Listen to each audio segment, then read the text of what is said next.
Comme un océan primordial, toute chose a un début et une fin. Je commencerai donc par allumer une flamme.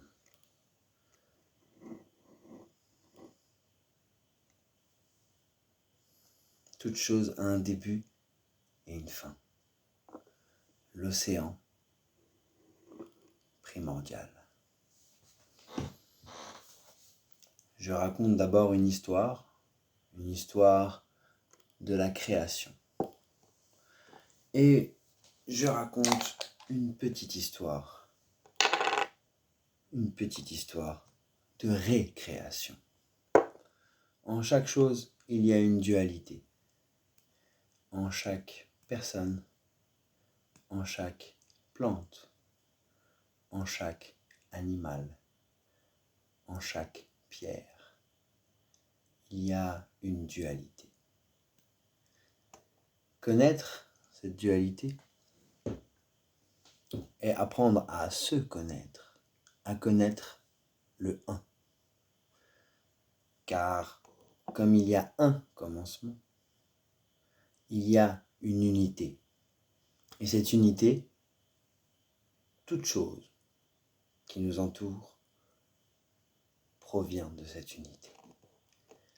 L'océan primordial. C'est une manière d'exprimer les choses. C'est une manière d'expliquer les choses. Car dans la tradition, les initiés et les gens qui ont compris beaucoup de choses, les savants et les scientifiques, commencèrent d'abord par garder les choses secrètes, garder les choses pour eux-mêmes. Année après année, siècle après siècle, génération après génération, les choses évoluent et les savoirs se transmettent. De la phase réservée à certains, on élabore des choses adaptées à tous. Cela ne se fait pas par l'intermédiaire d'une personne, mais par l'évolution lente et naturelle d'un discours. Ce discours sur l'océan primordial est imprégné de culture et de civilisation africaine, mais chaque culture et chaque civilisation a eu sa narration de la création. Chaque culture et chaque civilisation a sa cosmogonie. Et en Égypte, la cosmogonie raconte l'histoire du Ben-Ben. L'océan primordial est donc le Noun. Et le Noun est une étendue d'eau calme, source de la génération de toutes choses dans le monde vivant, connu et visible. Sachant que, comme toute chose a une dualité, le monde visible n'existe pas sans le monde invisible.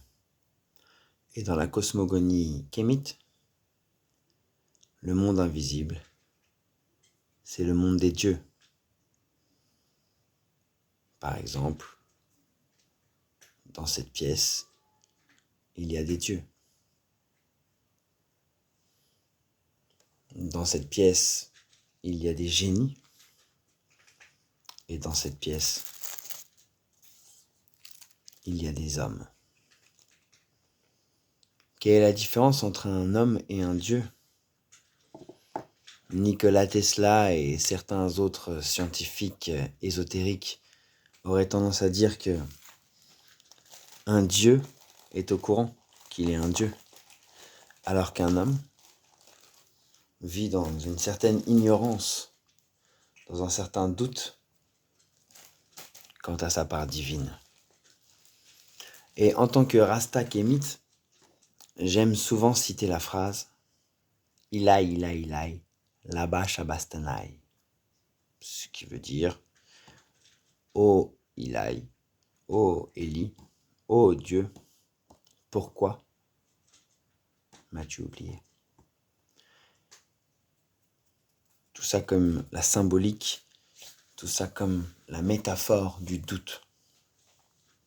Cela étant censé être les dernières paroles de Yoshua, Jésus-Christ, celui qui crie. Sur la croix, il aurait dit « Dieu, pourquoi m'as-tu oublié ?» Dans un moment de doute, car le doute fait partie de l'humain, et Jésus-Christ, le roi des Juifs, le Seigneur, l'élu, n'est jamais qu'un humain. Donc en tant que Rasta, j'utilise beaucoup le Laba Shabastanaï pour dire que cette phrase est valable pour tout le monde, même le plus élevé, que ce soit spirituel, au niveau de ses richesses matérielles, au niveau de sa culture, tout le monde en vient un jour à douter. Et encore une fois, nous retombons sur la dualité, car il n'y a pas de vérité sans mensonge, il n'y a pas de réussite sans défaite. Et un homme n'ayant pas connu la dualité ne peut pas connaître l'harmonie. Revenons au Ben-Ben, qui est une petite montagne, qui est une petite étendue de terre qui émerge du Noun. Et sur le Ben-Ben vient se poser le Bénou. Le Bénou est un oiseau sacré, tel un phénix, un oiseau qui est le premier oiseau. Et le premier acte de la création issu de la cosmogonie kémite, le Ben-Ben. Beaucoup d'analyses sur la création du monde nous ont ramené à plein d'histoires, parfois contradictoires. Le monde a été créé en 7 jours. Dieu a créé l'homme à son image. Tout un tas de phrases qui, scientifiquement, ont quelques problèmes à tenir. Car il faut regarder une vision ésotérique de ces enseignements, car la cosmogonie n'est pas une science terre à terre. La cosmogonie est une science qui est basée sur des mythes, sur des histoires, sur des légendes transmises, qui viennent bien de quelque part, qui ont été révélées d'une certaine manière, et qui, une fois révélées, peuvent inspirer. Et une fois après avoir inspiré, elles peuvent amener à communier. Car, comme disent les Rastas, each one teach one, et half of the story I've never been told. Ce qui veut dire que, en tant que Rasta, je peux regarder tous les textes, tous les messages, toutes les cosmogonies, toutes les énergies qui tournent autour de moi et qui m'amènent à comprendre la source. Mais la moitié de toutes ces histoires n'a jamais été racontée. Et pourquoi elle n'a jamais été racontée? Parce qu'elle est inracontable. Comme parmi les 99 noms du Seigneur dans l'islam, je ne sais pas s'il y a l'irracontable, l'insondable, l'impalpable, l'omniscient. Dieu est intouchable pour un petit humain. Mais un petit humain peut prendre conscience de sa part divine. Et dans ce cas-là, toucher l'intouchable. J'en reviens à la création car c'est le sujet d'aujourd'hui.